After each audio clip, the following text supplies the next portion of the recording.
Hey guys, this is Andrew with rockclass101.com, and in this week's ukulele lesson, Matt's going to be teaching you how to play the theme song from The Office. Although I should clarify, this is the American series, not the UK version. Now, let's talk about the arrangement, because I got a chance to play through the entire thing, and I have to say that it is as fun to play as it is to listen to. Matt did an amazing job at this arrangement, but if you have performed a few of his arrangements before, this one is going to be a little bit more challenging. And some of the things that make it a little bit more difficult to play is the fact that it has a lot of movement. You are jumping up and down the neck. You also are switching in between finger picking and strumming. Plus, you've got some more advanced techniques that are happening, like hammer-ons and pull-offs, and they're performed at a brisk tempo. So all of that couples together to make this piece, I would say, perfect for the seasoned intermediate budding advanced player. So if you've been looking for something just a little bit more challenging, but is totally worth the effort, this is going to be a great choice for you. Now, with that said, let's take a step back and let's talk a little bit about this lesson. So in this video, Matt's going to be teaching you how to play the entire song. But if you want to get the tabs to print off and follow along with, that's going to be available at this link right here. Or you can go to the site, rockclass101.com, and do a search for The Office. Now don't forget to, on that page, is the really cool interactive on-screen tab viewer. Now this is a great feature where you can hit play. You can watch the tabs scroll across in real time. You can highlight bars to loop sections, slow it down to any speed you wish. Just a great asset in learning this song that much easier. All right, guys, I'm going to go ahead and hand it off to Matt to teach you how to play this. Don't forget to grab the high G ukulele, and I'll catch you at the end of the video. Hello! In today's video, we're going to be learning the intro to the TV show The Office. I'm a huge fan of this show. I'm going to try to not make too many references as we go through today's video. I am a fan of inside jokes, and I'd love to be a part of one someday. Let's go ahead and dive into Melody A, bringing the camera down. We're going to start by playing this G chord. To do this, we're going to take our ring finger, place it here on the 7th fret of the E string, index finger here to the 5th fret of the A string. Now I'm going to use 3 finger picking, meaning I'm going to station my index finger on the E string, my middle finger on the A string. My thumb's going to be responsible for both the G and C alternating between. To start here, I'm going to play the E and the A with that index and middle. And then I'm going to play the G string, and then E and A again. And then I'm going to play the E and A again, and the G again. So in time, this first measure should sound something like this. 2 and 3 and 4 and.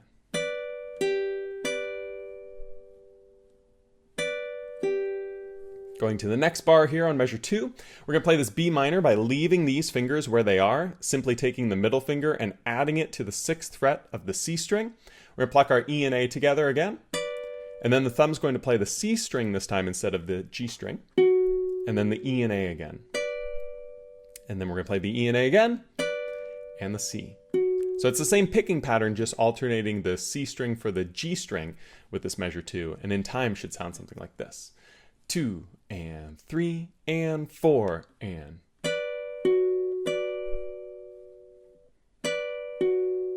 And the pair of these measures should sound something like this. 2 and 3 and 4 and.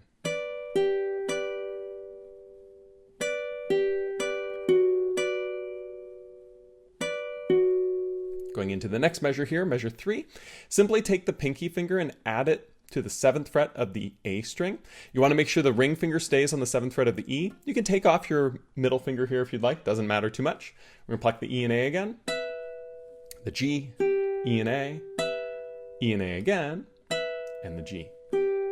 So in time, measure 3 should be something like this. 2 and 3 and 4 and. Going into the 4th measure here, we're going to take this ring finger, slide it down 2 frets so that we get to the 5th fret of the E string. Then take the index finger, add it here on the 3rd fret of the A string for this A minor chord. We're going to pluck the E and A together with our index and middle. Then we're going to play 3 on the A again. And then we're going to play it one more time. And we're going to slide it down to 2 and then pull it off to 0. So this is a little tricky of a measure. It's really important that you get really comfortable with the slide by increasing the pressure ever so slightly as you move down to the second fret. And with the pull off, make sure you actually pluck the string with that finger to create that sound. If you don't take this nice and slow, you may end up tripping and spilling the chili. But that's what it should sound like. In time should be something like this. 2 and 3 and 4 and measures 3 and 4 should sound something like this. 2 and 3 and 4 and.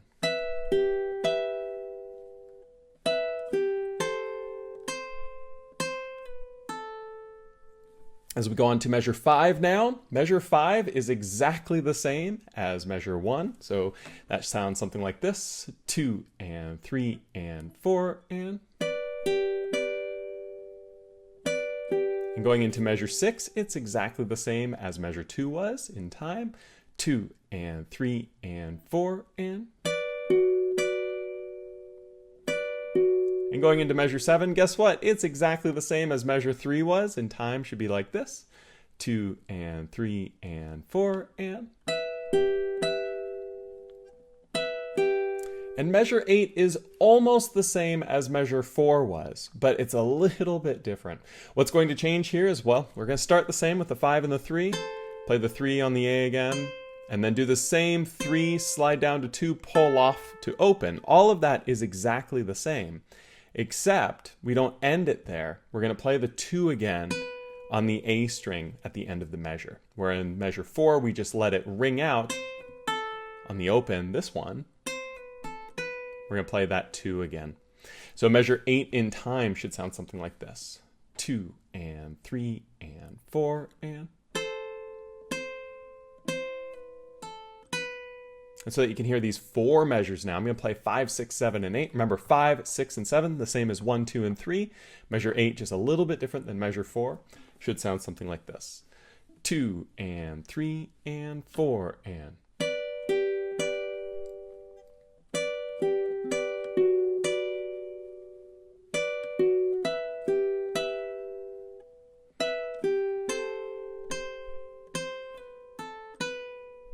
And so that you can hear it, here's all of melody A. Measures 1 through 8 in time. Should sound something like this. 2 and 3 and 4 and.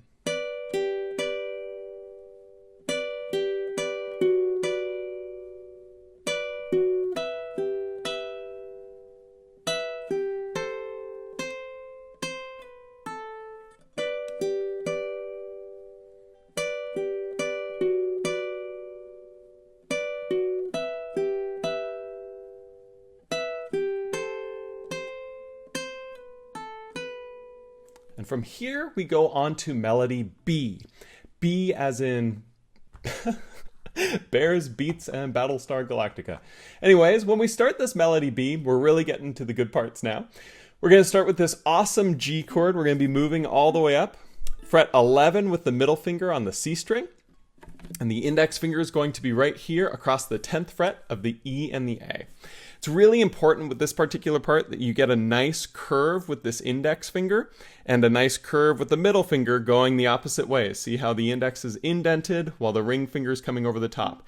That helps get a really good sound because this middle finger can't touch the E or A strings or it'll mute the sound. So this 0, 11, 10, 10 chord, I absolutely love, and it sets up everything with this arrangement. So we want to take it nice and slow, get it really, really well established. To start here though, we're going to play open on the G with a thumb, and that's a melody note. Then we're going to play 11 on the C with a thumb. Play that a little softer, it's a filler note. Then we're going to pluck the E and the A strings on fret 10, and that's another melody note. So those first 3. We want to play the first one loud, second one a little softer, third note nice and loud, because the melody goes, and so we're just adding some filler in between. And then we're going to do a ghost note, which is just taking your thumb and striking the G string as you go down. And we're going to come up with our index finger. So it's a little strumming motion. We're going to do that ghost note with the thumb on just the G, and then up with the index. So that measure in time, measure 9, should sound something like this. 2 and 3 and 4 and. Going into measure 10, still holding this chord, we're going to do another ghost up. And then we're going to do an open on the G. And I like to do this not as a ghost note. Notice how there's no strum marker on the tab this time.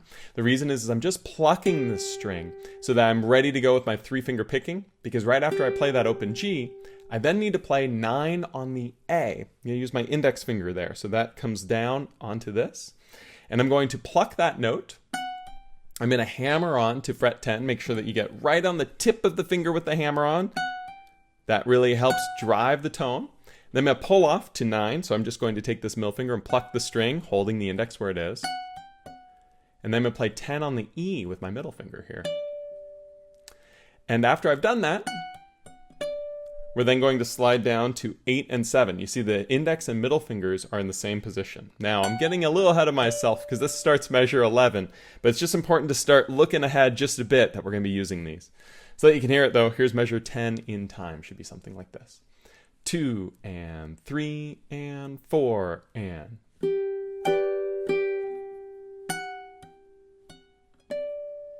And the pair of here, of 9 and 10, should sound something like this. 2 and 3 and 4 and...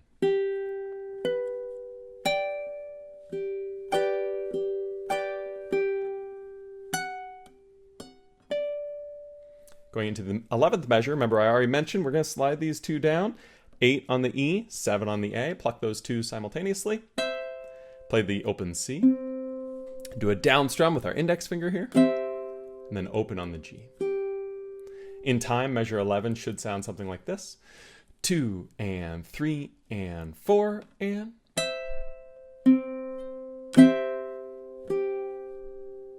And measure 12 is actually very familiar. Measure 12 is exactly the same as measure 4, which you might remember uses that little A minor part. In time should sound something like this. 2 and 3 and 4 and...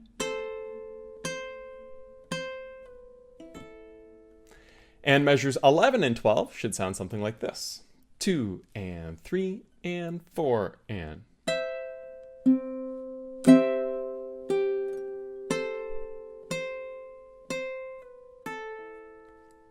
And now from here we go on to measure 13. And here's what's cool. Measure 13, exactly the same as measure 9. It's exactly the same as what we played before. In time, with that G chord, should sound something like this. 2 and 3 and 4 and... Going into 14, it's almost the same as 10, or at least it starts off very similar, but it does have a change. We're going to start with that same ghost and up, and then the open G plucked. And we're going to go to that 9, just like we did before, but instead of going 9, 10, 9, it changes. It goes 9, 10, 12. This is a tough part to play. What you need to do is get comfortable with that double hammer on. So we're going to start there on the 9 with the index, hammer on to 10, and then to 12 with the pinky. And then after you've done that, you're going to pull off the pinky back to 9, which means this middle finger has to come off to pull off. This is the hardest part of the song. If you can get this, you'll have it. Here's a funny thing. You got to practice it slow at first, but it sounds better when you do it fast. So practice it slow. If you can start getting the tone slow, then when you speed it up, it's going to work a lot better. So in time, measure 14 should be something like this. 2 and 3 and 4 and...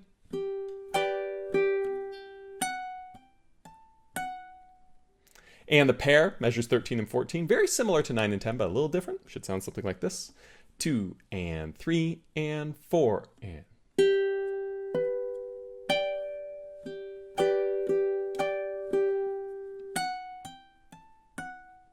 Going into measure 15 now, we're going to play this pinky on the 12th fret of the E string, and we're going to pluck our G and E together, and then we're going to play just the C string open. And as we play that C string open, our fretting hand is going to be sliding down to get the index finger here on fret 5 of the A string, so that we can pluck that, do a hammer-on pull-off on 7. Hard to get good tone there. but using the same concepts we've been talking about earlier will really help. Again, the hardest way to do this is slow, but you have to practice it slow to be able to do it fast. So again, if you can get it good sounding slow, it's going to sound really good when you speed it up. But after I've done that hammer-on pull-off, 5 to 7, back to 5, this ring finger goes to the 7th fret of the E string to wrap up that measure 15. So in time, measure 15 should sound something like this. 2 and 3 and 4 and... Going into measure 16 now, it's going to be the same thing that you played on measure 8. If you remember, that sounds and looks like this. It's the same thing as measures 4 and 12, just with that added 2 on the A string after the slide pull off. So in time, measure 16 should sound and look something like this. 2 and 3 and 4 and... And the pair of the measures here together, 15 and 16, should sound something like this. 2 and 3 and 4 and...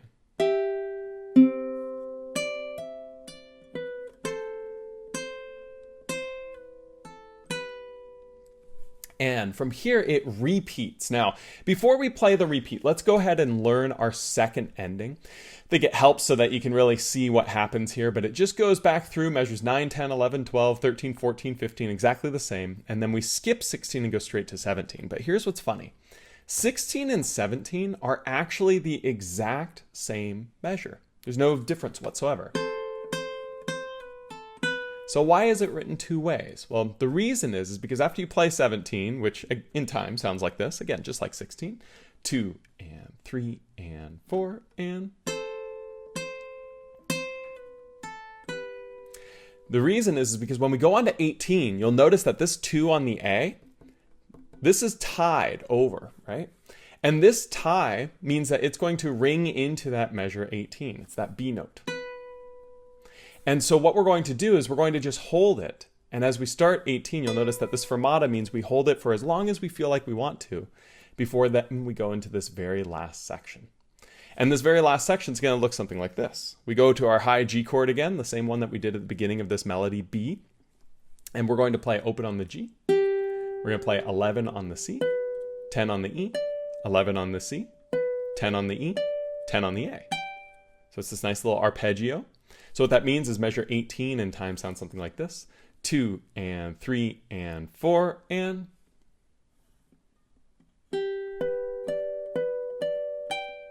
See how I was just sitting there on the 2, right? And then move up and play that part. Going into measure 19 now, you're going to play the 10 on the E, 10 on the A, and then we're going to start moving up. We're going to play 14 on the A with the pinky, 10 on the A, take the pinky off, 14 with the pinky again, and then 17 with the pinky sliding all the way up there. So measure 19 sounds something like this. 2 and 3 and 4 and...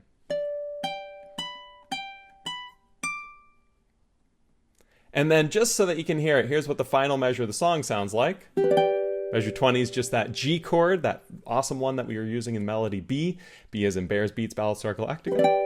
And we're going to just strum through all 4 strings. So in time 20, pretty straightforward. 2 and 3 and 4 and... And so that you can hear it, here is 18, 19, and 20 for this whole ending sequence. It should sound something like this. 2 and 3 and 4 and...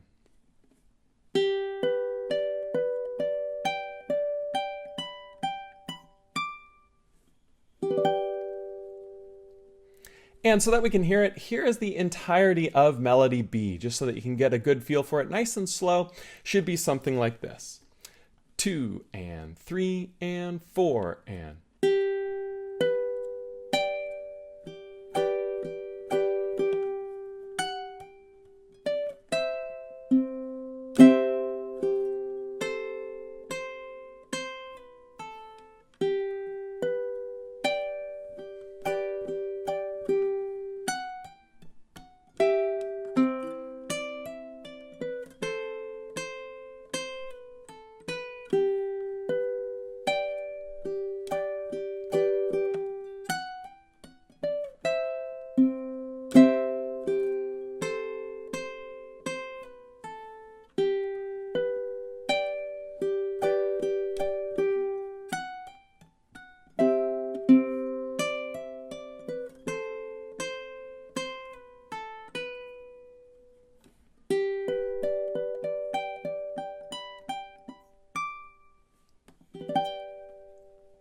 there you have it. One quick note is these sections, when you go between them, you're going from way down on the fretboard, right? Like to all the way up to 11, right? So what you do is you want to predictively move. What I mean by that is my eyes are looking ahead. When I play this 2, I'm looking towards 11. And you'll notice that this section always starts with the open G. That open G is wonderful because you don't have to have this whole chord built before you play that open G. You actually play that open G as you're moving, and that gives you the time. So when you watch me play it, watch how my fingers are kind of jumping up and down to fit that. I'm going to bring the camera back up here. This is a super fun arrangement to play. Works so great with the high G ukulele tuning. It is challenging, there's no question there, but it does play really intuitively as you get comfortable with it. I had a lot of fun working it out. Been playing it quite a bit. My wife actually loves it. She told me that it's her favorite arrangement that I've done this year, which is awesome. And yeah, that's what she said. Thank you so much for watching this lesson. If you have any questions, be sure to leave them down in the comments below. I'll look forward to seeing you next time on the next lesson here on Rock Class 101. Thanks so much. All right, guys, so this week's lesson was a lot of fun. The Office is one of those theme tunes that just puts a smile on your face right away because it really makes you think about the show and all the silly things that happened on it. Now, before we wrap up, I do want to give you a friendly reminder that if you did want to get the tabs to print and keep for your records, that was available at this link right here. Or you can go to the site, rockclass101.com, do a search for The Office. Don't forget too, on that page was the really cool interactive on-screen tab viewer, so you can literally hit play, watch that tab scroll across in real time, highlight bars to loop sections, slow it down to any speed, all that fun jazz. So guys, again, I hope you enjoyed learning this song, and we'll catch you in the next lesson. Take care.